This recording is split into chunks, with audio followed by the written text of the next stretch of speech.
I've been the voice on the air for 6 years, though weatherman feels like a title I stole. My scripts arrive via an ancient thermal fax machine bolted to the corner of my desk. It has no phone line. The power cord sits coiled on the floor like a dead snake, yet it screams to life. The paper it spits out is always cold, colder than the room. I don't remember how I even got this job. I don't remember the interview. I don't remember the application. I only remember the phone ringing in the middle of a dream and a voice telling me I started Monday. Now, I sit in the booth from sunrise to sunset, reading whatever the machine spits out. Someone has to tell them what's coming. Someone has to give them a chance to run. Most days, the machine, I call it the specialist, just groans.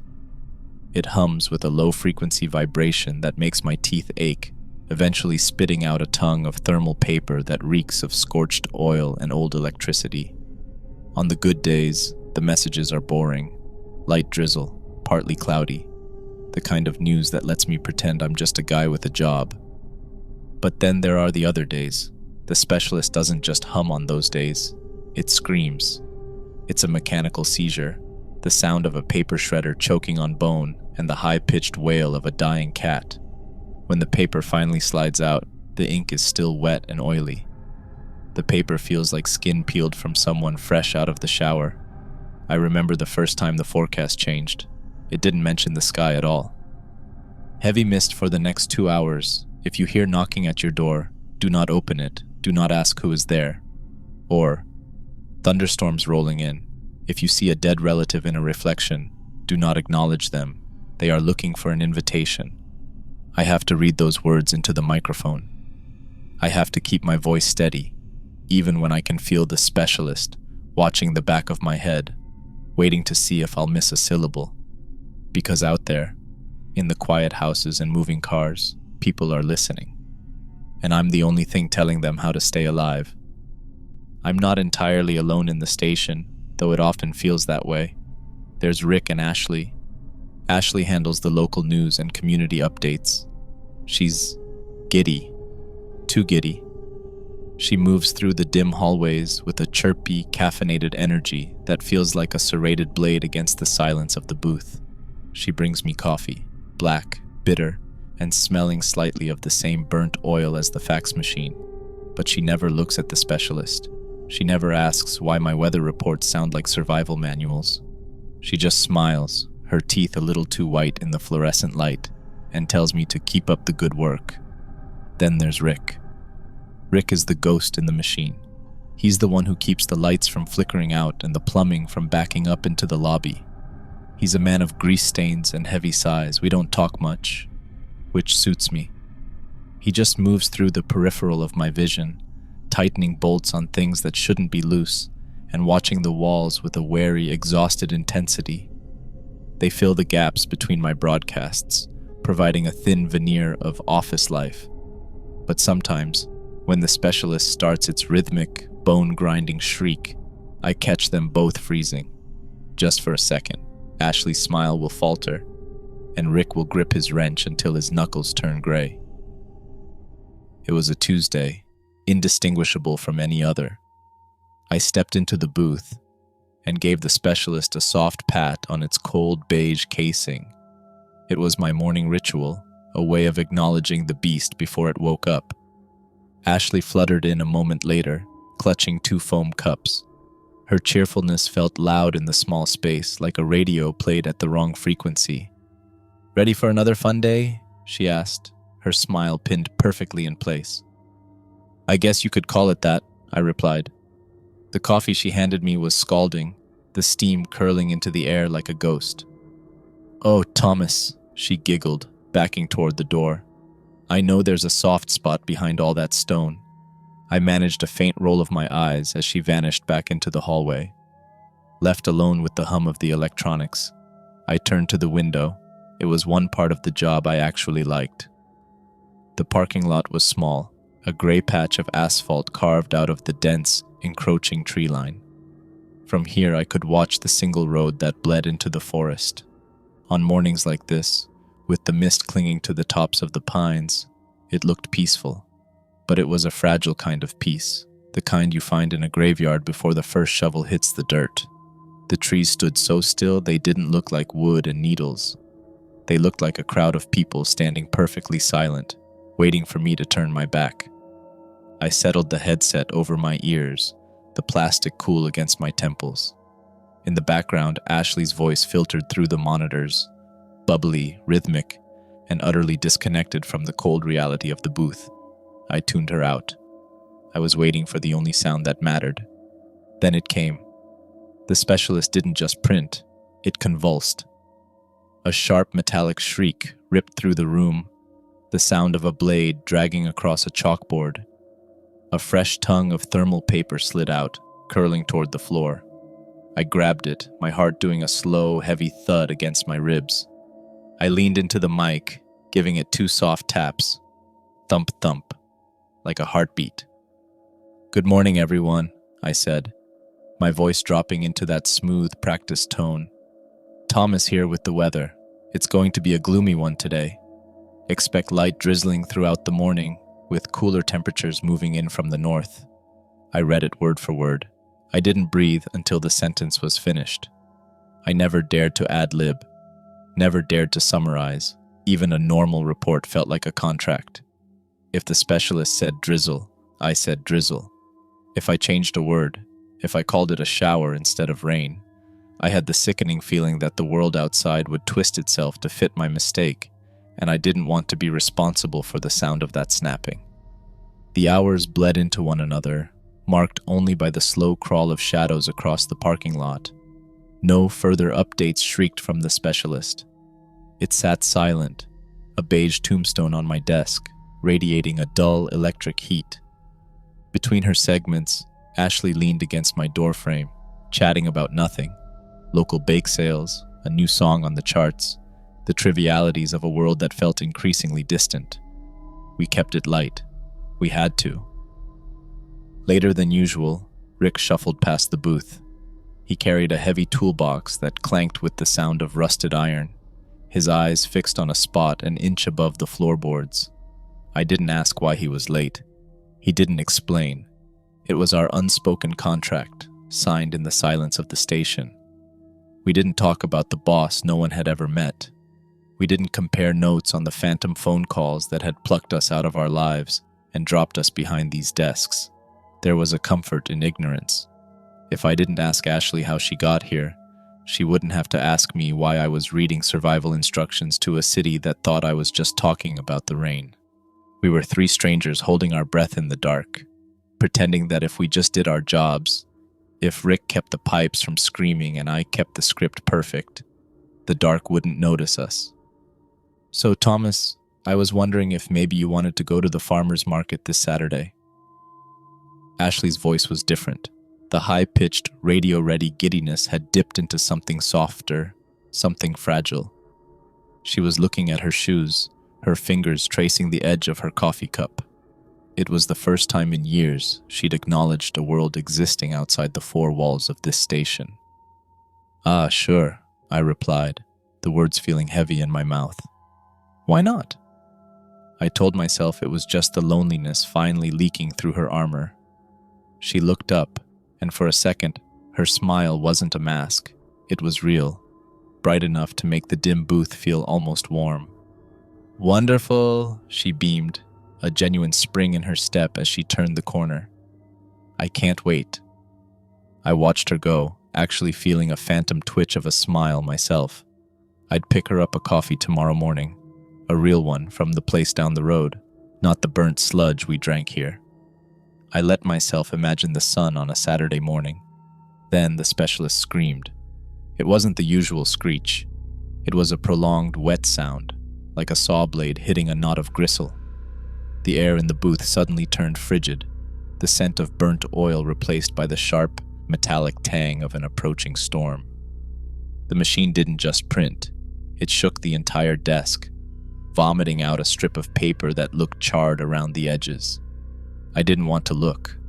I didn't want to know what kind of weather required a sound like that. But someone had to tell them. Someone had to try to save their lives. I reached for the paper, my fingers trembling. The heat coming off it felt like a fever. I smoothed it out on the desk and leaned into the microphone. My voice felt thin, a fragile thread of sound in the sudden, heavy silence of the station. "Attention, listeners," I began, my eyes scanning the jagged text. "Update for the overnight hours. We're looking at a sudden temperature inversion. A thick, localized fog will begin rolling in from the tree line starting at 10 p.m. Expect near-zero visibility." I paused. The next line wasn't about barometric pressure or wind shear. It was printed in a larger, shakier font. "The fog will carry the sound of a child crying for help. Do not go outside. Do not shine a light into the mist to find them. If the crying starts to sound like your own voice, cover your ears and stay away from the windows until sunrise." I sat there, the on-air light bleeding red across my knuckles. I thought of Ashley, her pep, and her Saturday plans. I thought of the road leading out of the parking lot, currently being swallowed by a gray, unnatural tide. The specialist gave one final wet click, a sound like a tongue snapping against the roof of a mouth, and went cold. 6 o'clock arrived with the heavy, mechanical thud of the station's clock. I caught Ashley and Rick by the heavy steel exit door. "The fog," I said, my voice sounding raspy even to my own ears. "Remember the report. Stay inside. Don't look for the source of the noise." They both nodded. Ashley's smile was gone, replaced by a tight, thin line of apprehension. Rick didn't even look at me. He just adjusted the strap of his heavy toolbox and pushed out into the evening.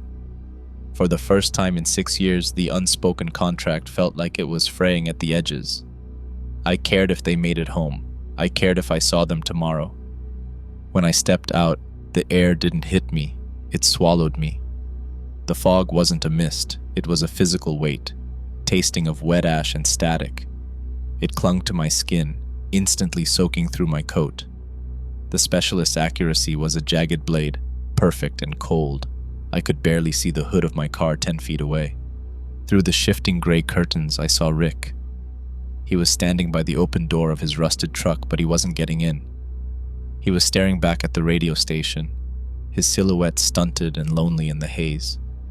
He looked smaller than usual, his shoulders slumped under a grief I couldn't name. I raised a hand to call out to him, to ask if he was okay, but the words died in my throat. The fog between us seemed to thicken, pulsing with a slow, rhythmic light that didn't come from any street lamp. Before I could find my voice, Rick climbed into the cab. The door shut with a hollow final sound, and his taillights bled into the mist like two fading embers before vanishing entirely. I stood there in the silence, my hands still half raised, listening. And then, from somewhere deep in the tree line, I heard it.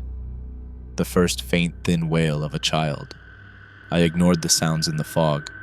It's a skill I've perfected over 6 years, the ability to lock my empathy in a box and keep walking. By the time I reached my front door, the world was silent again. The specialist's rules only seem to apply when you're standing on its ground. The next morning, the world looked scrubbed clean. The fog had vanished as if it had never been, leaving the trees sharp and vivid against a pale sky.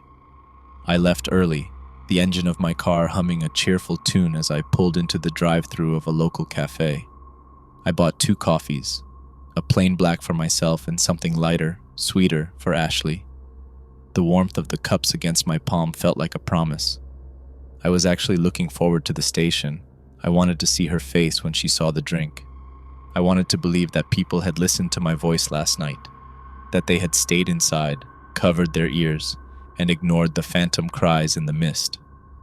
The coffee cups sat in the passenger seat, the sweet scent of Ashley's vanilla latte filling the car. I pulled into the station lot, my mind on the Saturday market, on the sun, on anything but the radio.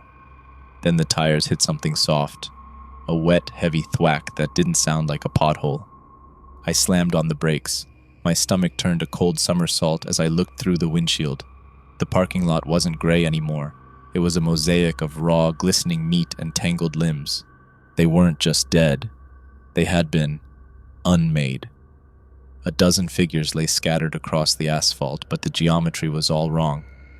I saw a man whose torso had been elongated and coiled like a length of garden hose. His ribs snapped outward to form a jagged ivory cage. Next to him, a woman had been fused to the trunk of a pine tree. Her skin stretched so thin it was translucent, revealing the frantic, pulsing machinery of organs that shouldn't have still been working. But it was the faces that made me scream behind my teeth. Their mouths were pulled open in impossible, yawning vertical ovals, the skin of their cheeks ripped back to the jawbone. Their eyes weren't just wide, the lids had been removed, leaving bulging, bloodshot spheres that stared at nothing. They looked exactly like the hollow-eyed agony of the scream, but rendered in shivering, wet muscle and bruised fat. The worst part was the sound. It wasn't the wind. It was a low, bubbling whistle coming from those cavernous mouths, the sound of air escaping through ruined windpipes. They were still breathing. The fog hadn't finished the job. It had just changed their shape. In the center of the carnage, I saw a familiar blue jacket. Rick.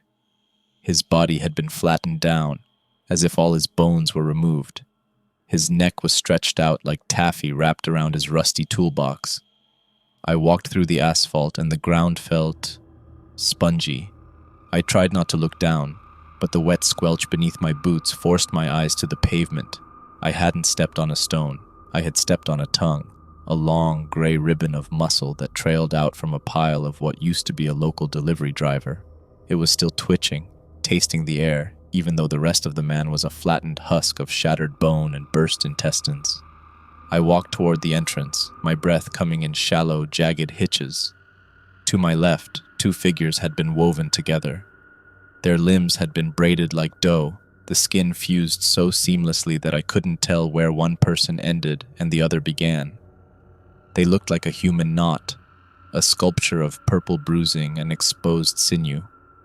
One of them turned a head that was mostly just a gaping, toothless hole, and a thick yellow fluid leaked from its ear as it tried to moan.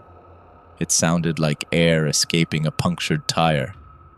I passed the bike rack, where a teenager was draped like a wet towel. His spine had been removed, God knows how, and his limp body was knotted through the metal bars. His eyes, fixed and glassy, followed me. He was nothing but a bag of fluid and meat now, yet his fingers continued to drum a rhythmic, mindless beat against the metal. I reached the heavy steel doors of the station. My hand hovered over the handle, which was coated in a thin, translucent film of mucus. I didn't look back. I couldn't. I wiped my hand on my pants, gripped the slime-slicked handle, and pulled. Ashley was hunched over her desk, a small, trembling heap of floral print fabric and terror. Her breathing was a series of wet, hitching gasps, and her eyes were fixed on the security monitors, the small, grainy screens that showed the mosaic I had just walked through. I called the police already, she stammered, her voice a fragile whistle. She didn't look at me. She couldn't. I am so scared, Thomas. The bodies. Oh God, the bodies in the light, they're still moving. I just set the sweet, vanilla-scented coffee on the corner of her desk. The steam rose in a gentle plume, smelling of a world that no longer existed. I leaned down and gave her a kind, practiced smile, the sort of smile a mortuary director gives to the grieving. I gave her a small, stiff nod of encouragement. "Drink up, Ashley," I said softly. "It's going to be a long day." She looked at the cup as if I'd handed her a severed head. I didn't stay to see if she drank it. I had a schedule to keep. I turned and walked to my booth, my boots leaving faint, reddish-brown smears on the linoleum. The specialist was vibrating so violently now that the pens on my desk were dancing. The shriek it was emitting had shifted into something rhythmic, almost like a heartbeat. The moment the booth door clicked shut, the world went silent. The violent tremors of the desk ceased, and the specialist sat bathed in the soft, clinical glow of my desk lamp. It looked almost innocent. Then it fed me the morning's work. First came a strip of standard thermal paper, white and sterile. I looked at it, sunny, high of 78, a perfect golden day for the town. I looked out the window, and my breath hitched. The parking lot was empty. The mosaic of meat, the braided limbs, The yawning faces, all gone. Even the blood had been licked clean from the asphalt. The sun was shining with a cruel, blinding brightness that made the morning slaughter feel like a fever dream. Then the machine shuddered one last time and pushed out the second sheet. It didn't slide out. It slumped. It was a square of pale, cured leather, still warm and slightly damp. The edges were jagged, showing the faint, rhythmic marks of a serrated blade. There were no ink ribbons here. The words had been raised in welts, like a rash forming under the surface of the skin. "Do not let the weather in, Thomas." I didn't scream. I couldn't afford to. I set the skin face down on the desk, unable to look at the texture of it any longer. I reached for my headset, the plastic feeling alien and cold against my skin. My hands were steady. I leaned toward the microphone. The on-air light bled a deep, arterial red across my knuckles. I tapped the mesh. Thump, thump. "Good morning, everyone," I said, my voice as bright and hollow as the sun outside. "Thomas here, and now, for the weather."